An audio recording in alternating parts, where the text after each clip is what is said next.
बड़ा पाल रे सब बड़ा बडेरा, सब बड़ा बडेरा वो जी सब लोग लगाया वो जी ठाकरिया ने संगला वो जी।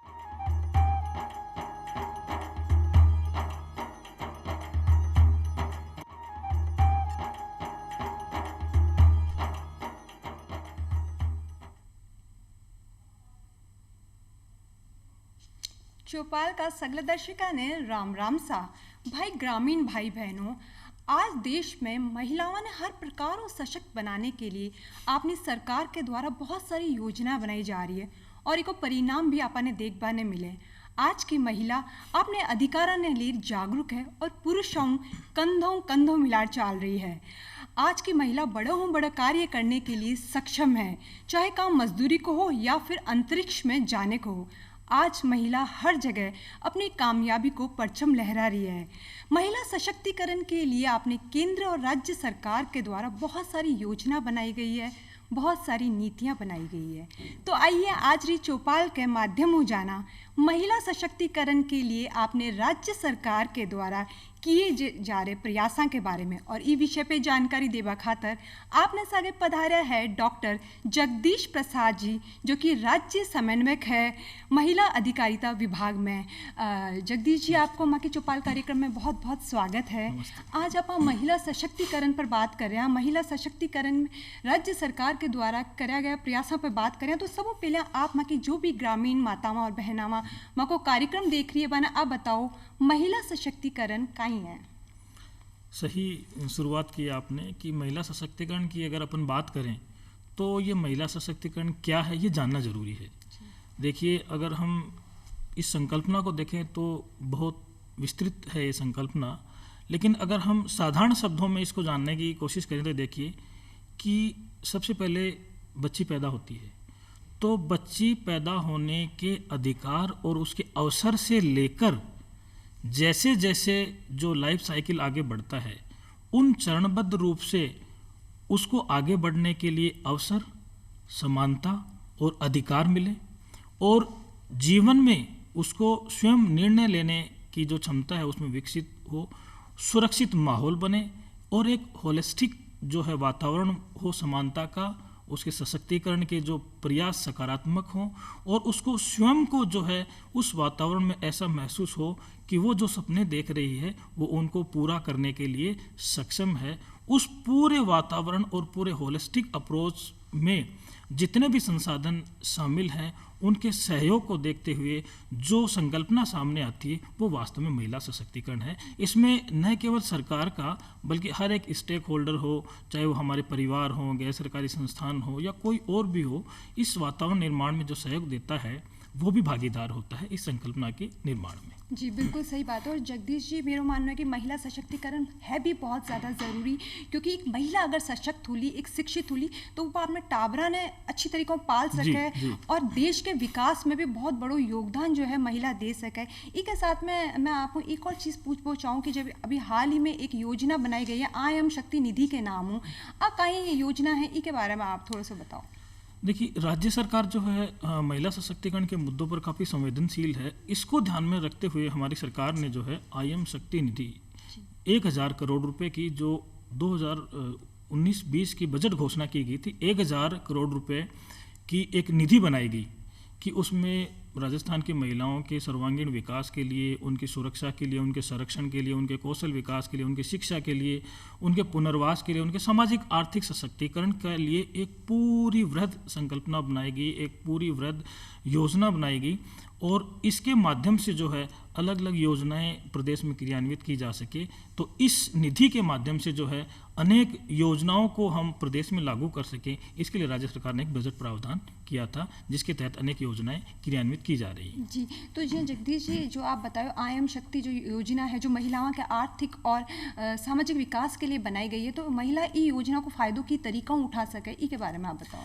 देखिए, इस निधि के माध्यम से हमारे विभाग द्वारा प्रदेश के लिए अनेक योजनाएं बनाई गई हैं। जैसे हम देखते हैं कि आज डिजिटल युग है तो बालिकाओं और महिलाओं के लिए कंप्यूटर साक्षरता बहुत ज़रूरी है।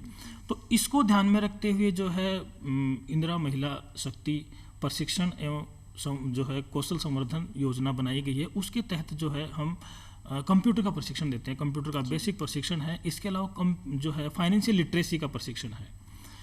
तो वो हम RKCL के माध्यम से, हमारे सेंटर्स हैं, उसका पूरा विज्ञापन अखबार में विज्ञप्ति जारी की जाती है, हमारे सेंटर्स पे जो है वो ट्रेनिंग दी जाती है, 100 दिन का पूरा वो प्रशिक्षण कार्यक्रम होता है। तो उस तरह से क्या है कि हम ये प्रयास करते हैं कि जो है ग्रामीण परिवेश की हमारी बालिकाएं जो है डिजिटल जो प्लेटफार्म है उससे जुड़े, वो प्रशिक्षण प्राप्त करें और आगे बढ़े। ये पूरी तरह से निःशुल्क होती है, विभाग इसके तहत फाइनेंशियल असिस्टेंस देता है।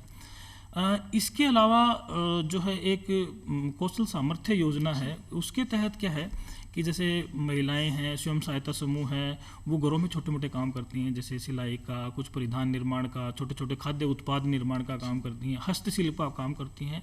तो उनको जो अच्छे संस्थान हैं उनसे प्रशिक्षण दिलवाकर जो है उनको हमें आगे बढ़ाने का भी हम प्रयास करते हैं उस योजना के माध्यम से। जैसे कई सारे फैशन डिजाइनिंग के इंस्टीट्यूट है, जिसमें निफ्ट है, CSBM है, कई और भी संस्थान ऐसे हैं जो औद्योगिक दृष्टि से इन महिलाओं को आगे बढ़ाने में भी काम कर रहे हैं, FDDI है। तो इन संस्थानों के जो बड़े हुनर वाले जो ट्रेनर्स हैं उनसे हम ट्रेनिंग करवाकर इनको स्वरोजगार के लिए हम लोग प्रेरित करते हैं। एक आपने देखा होगा कि हमारे परिवेश में जो है बालिकाएं स्कूल छोड़ देती हैं, बीच में ड्रॉप आउट हो जाती हैं, कई सामाजिक कारण हैं, आर्थिक कारण भी रहते हैं। तो उन बालिकाओं को वापस स्कूल शिक्षा से जोड़ने के लिए और हम लोगों ने इसी निधि में से शिक्षा सेतु एक योजना बनाई है। शिक्षा सेतु योजना का अर्थ, सेतु हम समझते हैं शिक्षा यानी शिक्षा से वापस जोड़ना, ब्रिज जो गैप। तो राजस्थान तो स्टेट ओपन है, उसके माध्यम से 10वीं और 12वीं की कक्षा उत्तीर्ण करवाने के लिए हम लोग आर्थिक सहयोग करते हैं कि जो बालिकाएं आगे आएँ जिन्होंने किसी कारणवश पढ़ाई छोड़ दी है, और वो बालिकाएं जो है वापस स्टेट ओपन में अपना नामांकन करवाएं। उसके लिए हम पूरा प्रचार प्रसार करते हैं और उनकी फीस और पाठ्य सामग्री का जो भी है वो डिपार्टमेंट बियर करता है। तो इस तरह से पत्राचार कोर्स के माध्यम से जो है हम बालिकाओं को 10th और 12th की परीक्षा शिक्षा सेतु योजना के माध्यम से हम लोग करवाते हैं।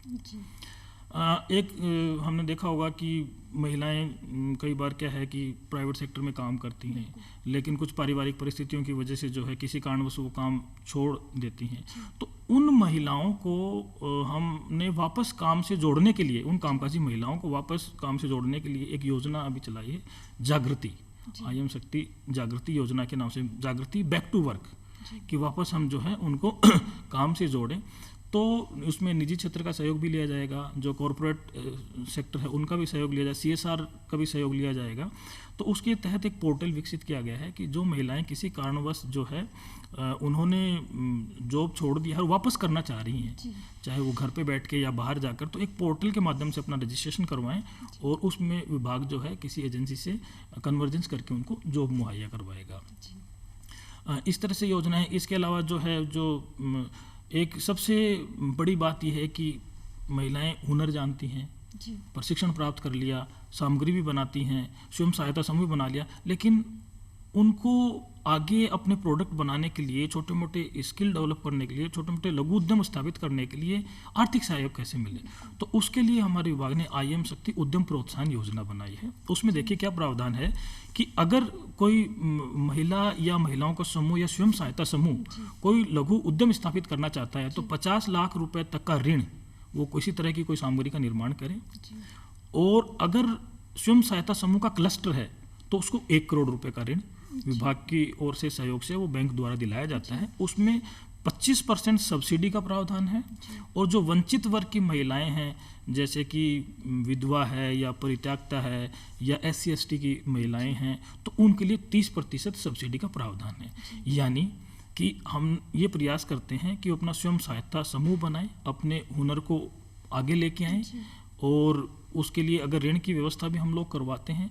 और एक अच्छी बात यह है कि अगर ऐसे स्वयं सहायता समूह हैं जो छोटे छोटे उत्पाद बनाते हैं लेकिन उनको मार्केट नहीं है, तो हर एक ज़िले के अंदर अब हमने ये प्रावधान कर दिया है कि अमृता हाट के नाम से हम लोग एक बाज़ार लगवाते हैं। तो 7 दिन या 10 दिन का वो बाज़ार लगता है, तो अपने जितने भी प्रोडक्ट वो बनाती हैं तो वो अपना पार्टिसिपेट करें और अपना वहाँ पे जो है वो बाज़ार में अपना प्रोडक्ट, अपना उत्पाद वो बेच सकती है। इसके अलावा देखिए कि ये तो विभाग जो हम लोग काम कर रहे हैं, जो योजनाएं हम संचालित कर रहे हैं, हम उन लोगों को भी प्रोत्साहित करते हैं जो महिला सशक्तिकरण के क्षेत्र में उत्कृष्ट कार्य कर रहे हैं। तो उनके सम्मान और प्रोत्साहन के लिए भी योजनाएं बनाई गई। जो 8 मार्च को अंतर्राष्ट्रीय महिला दिवस के अवसर पर हम ऐसे लोग, ऐसी संस्थाओं को भी हम लोग सम्मानित करते हैं। इसके अलावा कई सारे कानूनों का क्रियान्वयन कर रहे हैं।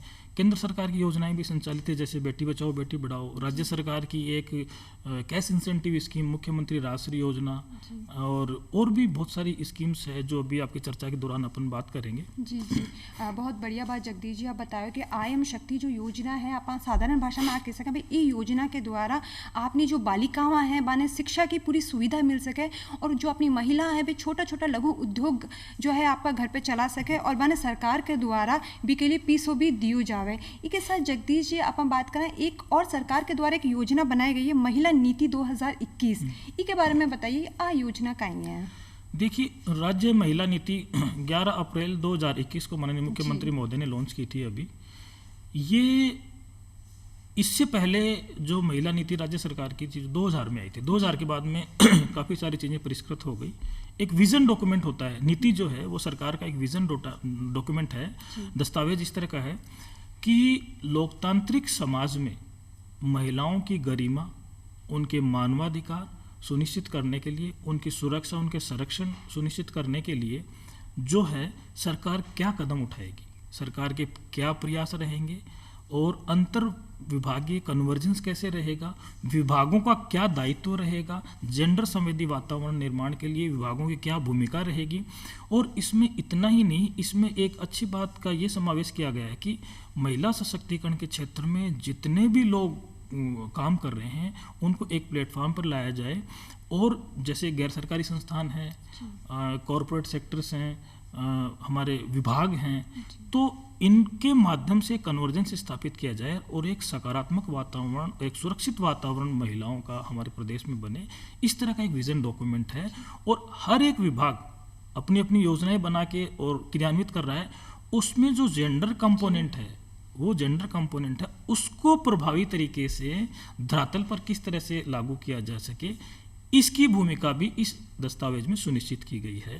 तो यानी अगर हम देखें तो यह राज्य सरकार का महिला सशक्तिकरण के प्रति जो है एक विजन डॉक्यूमेंट है। जी, और है ना जगदीश जी एक और चीज़ पूछना चाहूँ कि जो ये योजना है इसको मुख्य उद्देश्य का ही है। देखिए, उद्देश्य ये है कि जो किस तरह से महिलाओं का अपने विकास के लिए अपॉर्चुनिटी मिले, उनको अवसर सुनिश्चित हो, उनको उस तरह का वातावरण मिले, ये सुनिश्चित करना हमारे जो सरकारी विभाग हैं, अनेक महकमे हैं, तो उनको ये दायित्व दिया गया है कि हम इस तरह का वातावरण निर्माण करें कि उसमें अधिक से अधिक महिलाओं को लाभ मिले, उनको जोड़ा जा सके, और सुरक्षित वातावरण का निर्माण हो, कंफर्टेबली वो काम कर सके, कंफर्टेबली वो मूव कर सके, और मतलब उनकी जो सपने हैं वो सपने वो जो है सकारात्मक रूप से पूरे कर सकें। इस तरह का उद्देश्य इसमें रखे गए हैं।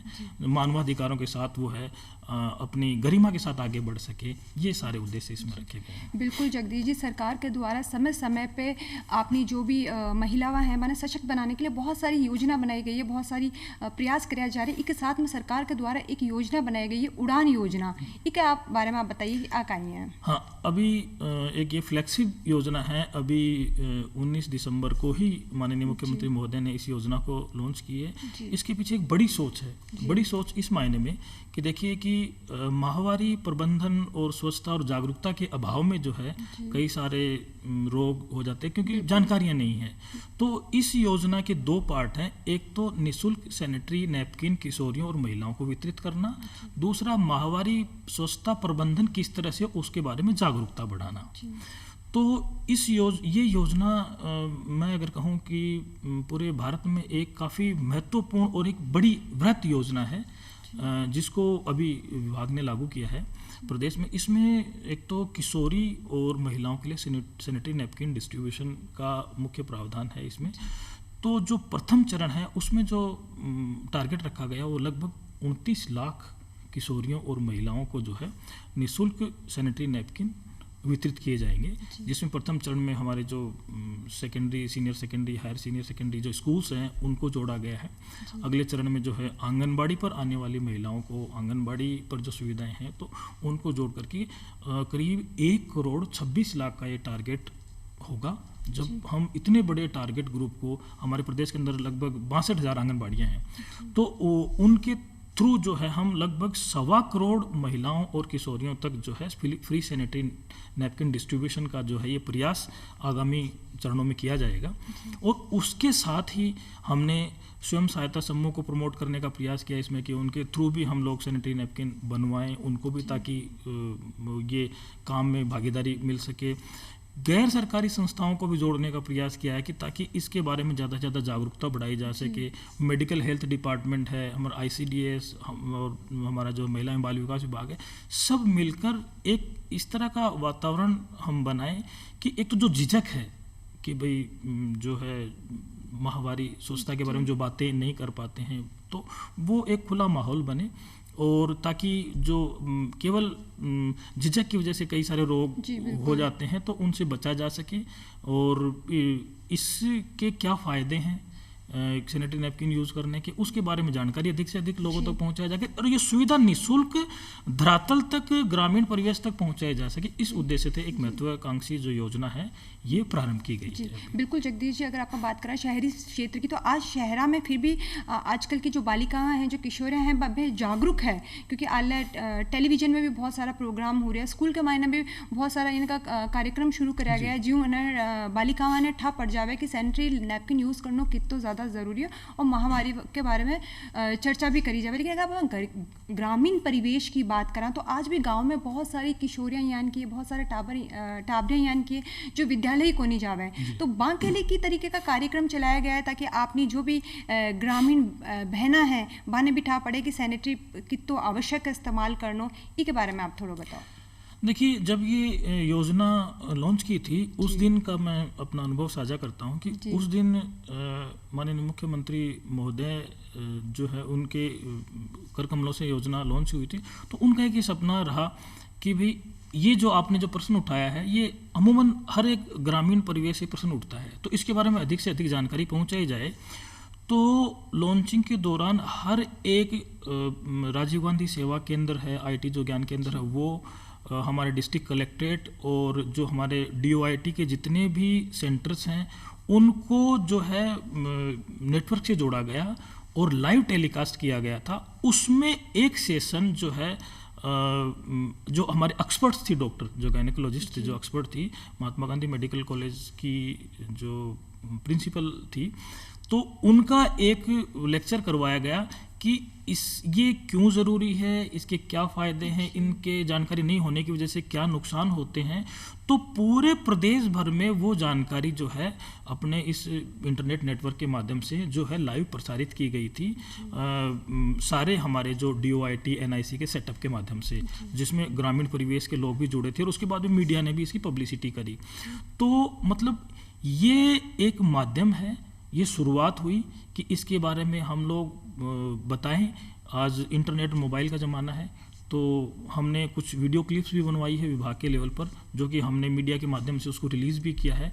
तो हम ये प्रयास कर रहे हैं कि इसके बारे में जो है सही ऑथेंटिक प्रमाणिक जानकारी जो है आम जन तक पहुँचे, हमारी किशोरियों, हमारी महिलाओं तक पहुँचे, तो वो हम इलेक्ट्रॉनिक मीडिया के माध्यम से इसको पहुँचाने का प्रयास कर रहे हैं। बिल्कुल जगदीश जी, जो भी ग्रामीण महिलाओं माताओं आज अपना कार्यक्रम देख रही है, बारे भी आप आई कहना चाहें कि उड़ान योजना जो है आप सभी के स्वास्थ्य ने लिए बनाई गई है, इसलिए ये योजना को पूरा फ़ायदो और लाभ आप सभी ने उठाना चाहे। इसके साथ एक और चीज़ जगदीश जी मैं पूछना चाहूँ आप कि बेटी बचाओ बेटी पढ़ाओ सरकार के द्वारा एक बहुत बड़ी योजना चलाई गई, तो ये योजनाओं जो है कितना फ़ायदा मिलो है बालिकाओं के लिए? देखिए, बेटी बचाओ बेटी पढ़ाओ योजना 22 जनवरी 2015 को पानीपत हरियाणा से लॉन्च की गई। ये योजना इतनी महत्वपूर्ण रही कि इस योजना को माननीय प्रधानमंत्री जी ने 2 बार लॉन्च किया। एक बार 22 जनवरी 2015 को पानीपत हरियाणा से, दोबारा 8 मार्च 2018 को अपने झुंझुनू हरियाणा से, झुंझुनू राजस्थान से। तो ये योजना के पीछे उद्देश्य ये था कि जो पक्षपाती जो लिंग जांच हो रहा है उसको रोकथाम करना, बालिकाओं की शिक्षा को बढ़ावा देना, जैसा कि बेटी बचाओ यानी कि बालिकाओं के जन्म को सुनिश्चित करना, पढ़ाओ यानी कि उनकी पढ़ाई को सुनिश्चित करना। अब हम इसको बैकग्राउंड की बात करते हैं तो ये पाया गया कि 1961 से लेकर 2011 की जनगणना तक जो CSR है, चाइल्ड सेक्स रेशियो, 1000 लड़कों पर लड़कियों का अनुपात लगातार गिरता चला गया। तो ये मुद्दा महत्वपूर्ण हो गया, इसलिए केंद्र सरकार ने इस तरह की एक योजना बनाई कि अगर इस तरह से बायोलॉजिकल इम्बैलेंस हो गया तो सर आने वाले समय में जो है ये चीज़ें बड़ी समाज के लिए घातक होंगी। तो बेटी बचाओ बेटी पढ़ाओ योजना आई। उसका जो महत्वपूर्ण उद्देश्य था पक्षपाती लिंग जांच को रोकना, यानी जो गर्भ परीक्षण होता है, अल्ट्रासोनोग्राफी मशीन का दुरुपयोग होता है, उसको रोकथाम और पीसीपीएनडीटी एक्ट का बेहतर क्रियान्वयन। दूसरा, बालिकाओं का संरक्षण, उनका पोषण, उनकी सुरक्षा सुनिश्चित करना, उनकी शिक्षा को सुनिश्चित करना। राजस्थान के कॉन्टेक्स्ट में आपने पूछा है तो राजस्थान ने बेहतरीन कार्य इस योजना में किया है। इसके लिए राजस्थान को लगातार 3 वर्षों तक भारत सरकार ने सम्मानित किया है, राष्ट्रीय पुरस्कार से सम्मानित राजस्थान को किया है। आंकड़ों की अगर हम बात करें तो जब ये योजना शुरू हुई थी तो हमारा जन्म पर लिंगानुपात का आंकड़ा था 929, यानी कि 1000 लड़कों पर 929 लड़कियां पैदा हो रही थी। योजना का क्रियान्वयन जैसे जैसे आगे बढ़ा तो आज स्थिति ये है कि 946 है, यानी कि 1000 लड़कों पर 946 लड़कियां, यानी कि बायोलॉजिकल बैलेंस जो है लगभग नज़दीक आ रहा है। ये योजना के तहत जो प्रचार प्रसार, जो प्रयास किए गए, जो माइंडसेट बदलने का जो काम किया गया, उसके नतीजे। शिक्षा के स्तर की अगर हम बात करें तो जब योजना शुरू हुई थी तो लगभग 70% सेकेंडरी स्कूल में बालिकाओं का नामांकन था। ये बढ़कर जो है अब गत वर्ष तक की हम अगर बात करें तो लगभग 80% हो गया है। इसी तरह से इंस्टीट्यूशनल डिलीवरी है बढ़कर जो है 98% हो गई है। ANC फर्स्ट ट्राइमेस्टर में ANC रजिस्ट्रेशन बढ़ गया है। तो जो आंकड़े हैं उनमें बढ़ोतरी दर्ज की गई है, न्यूमेरिकल वैल्यू जो है वो बढ़ी है। और सबसे बड़ी जो ये बात है वो ये कि बालिकाओं के जन्म के प्रति सकारात्मक वातावरण निर्माण हुआ है। सबसे बड़ी ज़रूरत यही थी, उसमें हम लोग आगे बढ़ पा रहे हैं। आज हम देख रहे हैं कि बेटियों का जन्मोत्सव मनाया जा रहा है। अभी प्रशासन गाँव के संग अभियान चल रहा है, इसमें हमारे माननीय मुख्यमंत्री महोदय ने शिरकत की है और वहाँ बेटी जन्मोत्सव में भागीदारी की। हमारे मंत्रीगण हैं वो भागीदारी कर रहे हैं, हमारे सांसद हैं वो इसमें आगे बढ़ चढ़ हिस्सा ले रहे हैं। जगदीश जी, आपने देखा साथ में अगर शिक्षा की अगर आप बात करें तो आजकल हर परिवार में जो है बेटी की शिक्षा ने लिए भी माता पिता बहुत जागरूक है, चाहे शहरी क्षेत्र की बात करो या ग्रामीण क्षेत्र में भी बात करो, आज शिक्षा ने लिए भी माता पिता बहुत ज़्यादा जागरूक है। एक ऐसा जगदीश जी आप बात करें राष्ट्रीय योजना की कि एक योजना सरकार के द्वारा बनी गई है राष्ट्रीय योजना के नाम, इसके बारे में बताओ क्या योजना कहीं है? देखिए, मुख्यमंत्री राष्ट्रीय योजना जो है प्रदेश सरकार की सबसे बड़ी कैश इंसेंटिव स्कीम है जी। यानी कि बालिकाओं को प्रोत्साहित करने के लिए अलग अलग माइलस्टोन्स पर जो है हम लोग कैश इंसेंटिव देते हैं। तो बालिका के जन्म से लेकर और 12वीं कक्षा उत्तीर्ण करने तक 6 चरणों में राज्य सरकार की ओर से जो 50,000 रुपये की राशि देने का प्रावधान है। वो किस तरह से देय होगी कि जब बालिका का जन्म होगा किसी राजकीय अस्पताल में या जो अधिस्वीकृत चिकित्सा संस्थान है उनमें, तो बालिका के जन्म पर जो है 2500 रुपये की राशि देय होगी। फिर हम बात करते हैं कि भाई जो मैंने शुरू में बात करी थी कि महिला सशक्तिकरण का अर्थ क्या है, देखिए यहाँ वो कैसे साकार हो रहा है।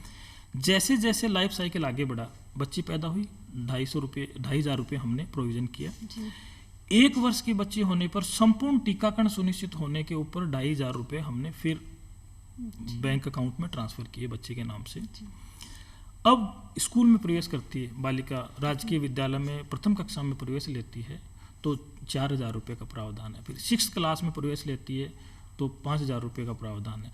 10th में प्रवेश लेगी तो फिर 11,000 का प्रावधान है। 12th पास करेगी तो 25,000 रुपये का प्रावधान है। देखिए, बाकी चरणों में हमने किया प्रवेश लेने पर, 12th पास करने पर सबसे बड़ा अमाउंट 25,000 रुपये रखा। उसके पीछे उद्देश्य ये था कि हम बालिका का जो है हायर एजुकेशन को प्रमोट कर सकें। जगदीश जी, एक चीज़ पूछना चाहूँ मैं आपने कि जो योजना के अंदर आप कह रहे हो कि जो भी टाबर जो है सरकारी स्कूल के अंदर जो भी टाबरियाँ पैदा हुई है वे इस योजना को फायदेमंद सभी ने मिलेली। तो जी हाँ, अगर कोई बहुत ज़्यादा इनमें कोई कैटेगरी भी है कि जहाँ कोई बहुत पैसे वाले घरों है कोई बच्ची, तो वह सबके लिए बराबर है योजना जितनी भी टाबर सरकारी स्कूल में? देखिए, हाँ, ये अच्छी बात पूछी आपने कि जनरली कोई न कोई राइडर होता जी। है, लेकिन इस योजना में कोई राइडर नहीं रखा है। अगर राजकीय चिकित्सालय के अंदर जन्म होता है, वो किसी भी कास्ट, क्लास, रिलीजन, किसी भी कैटेगरी की हो, सबको ये योजना का लाभ दे होगा। जी राजकीय विद्यालय के अंदर एडमिशन लिया है, जी। चाहे वो किसी भी जाति, धर्म, समुदाय से संबंधित, किसी भी इकोनॉमिक क्लास से संबंधित हो, सबको इस योजना का लाभ मतलब बहुत बढ़िया योजना आप कह सका कि भाई जितनी भी टाबर, जितनी भी बालिकावां हैं जो सरकारी अस्पताल के अंदर पैदा हुई है, बस सभी ने ई योजना को फायदो बराबर मिल सी। जगदीश जी, आज राज्य सरकार के द्वारा महिला सशक्तिकरण के बारे में जो एक प्रयास किया गया है, वहाँ के बारे में आप इतनी बढ़िया जानकारी माँ के दर्शका ने दी और माँ की चौपाल कार्यक्रम में पधारा, आपको बहुत बहुत धन्यवाद। ग्रामीण भाई बहनों, आज की चौपाल में बस इतो ही, फिर मिलशा एक नई चौपाल में एक नए विषय के साथ। तब तक के लिए राम राम सा।